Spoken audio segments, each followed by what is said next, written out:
اللہم صلی علی محمد وعلی آل محمد کما صلیت علی ابراہیم وعلی آل ابراہیم انکا حمید مجید۔ اللہم بارک علی محمد وعلی آل محمد کما بارکت علی ابراہیم وعلی آل ابراہیم انکا حمید مجید۔ اعوذ باللہ من الشیطان الرجیم، بسم اللہ الرحمن الرحیم۔ انظر كيف يفترون على الله الكذب وكفى به إثما مبينا ألم تر إلى الذين أوتوا نصيبا من الكتاب يؤمنون بالجبت والطاغوت ويقولون للذين كفروا هؤلاء أهدى من الذين آمنوا سبيلا أولئك الذين لعنهم الله ومن يلعن الله فلن تجد له نصيرا أم لهم نصيب من الملك فإذا لا يؤتون الناس نقيرا۔ اس سے پچھلے سبق میں ہم نے پڑھا تھا الم تر الی الذین یزکون انفسہم، کیا آپ نے ان لوگوں کو نہیں دیکھا جو اپنی پاکیزگی بیان کرتے ہیں، بل اللہ یزکی من یشاء، کہ اللہ تعالیٰ جسے چاہتا ہے پاک کرتا ہے، یعنی جو خود اپنی منہ سے اپنی پاکیزگی کا دعویٰ کرتے ہیں، جبکہ پاکیزگی کا سرٹیفکیٹ کہاں سے ملنا ہے؟ اللہ سے۔ ولا یظلمون فتیلا، اور ایک دھاگے کے برابر بھی ان پر ظلم نہیں کیا جائے گا۔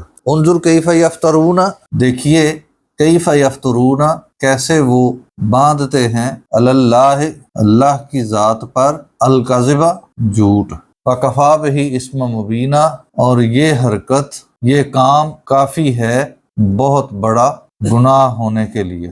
وہ جو اللہ کی ذات کے متعلق بہت واضح کھلم کھلا، وہ جو کام اللہ کے ذمے ہے، کسی کو پاکیزگی کا سرٹیفکیٹ دینا اللہ کے ذمے ہے، وہ خود ہی اپنے اوپر وہ سرٹیفکیٹ نافذ کر رہے ہیں اور وہ یہ ڈکلیئر کر رہے ہیں کہ ہم اللہ کے بڑے پسندیدہ ہیں، ہم بڑے بزرگوار ہیں اور ہم بڑے پاکیزہ ہیں، تو یہ ان کے دعوے بذات خود ہی گناہ ہیں، وہ یہ جھوٹ اللہ کی ذات پر باندھ رہے ہیں۔ الم تر الی الذین، کیا آپ نہیں دیکھتے ان لوگوں کو، اوتو نصیبا من الکتاب، جن کو کتاب کا، شریعت کا کچھ حصہ ملا، یؤمنون، لیکن وہ ایمان رکھتے ہیں، بالجبت، بتوں پر، والطاغوت، اور شیطانی قوتوں پر، ویقولون، اور وہ کہتے ہیں، للذین کفروا، کفار کے متعلق، ہؤلاء، کہ یہ لوگ، اہدی، زیادہ ہدایت پر ہیں، من الذین آمنوا، ایمان والوں کی نسبت، سبیلا، سیدھے راستے پر۔ دشمن کا دشمن ہمارا دوست۔ مشرکین مکہ کے متعلق وہ کیا کہہ رہے ہیں کہ ایمان والوں کی نسبت یہ مشرکین مکہ ہی بہتر ہیں۔ کیوں بہتر لگ رہے ہیں؟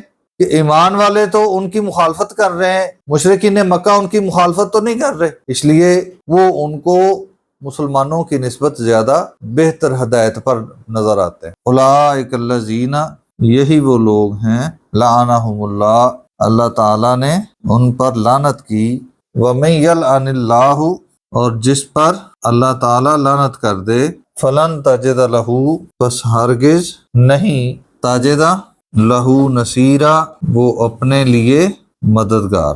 جس کے متعلق اللہ تعالیٰ لعنت کر دے، اب اس کی کون مدد کر سکتے؟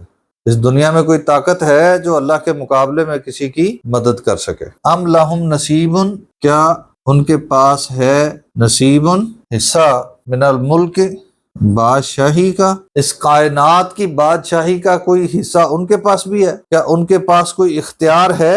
فَإِذَن، پس اگر ایسا ہوتا تو، لا یؤتون، وہ نہ دیتے، الناس، لوگوں کو، نکیرا، گٹلی کے شگاف کے برابر بھی۔ اگر ان کے اختیار میں اس دنیا کی دولت ہوتی، اگر ان کے اختیار میں ملکیت ہوتی، بادشاہی ہوتی، تو وہ تو کسی کو ایک قطرہ بھی نہ دیتے، گٹلی کے سوراخ کے برابر کسی کے منہ میں جانے نہ دیتے، تو وہ کس بات پہ اترا رہے ہیں؟ اللہ تعالیٰ سمجھنے اور عمل کرنے کی توفیق عطا فرمائے۔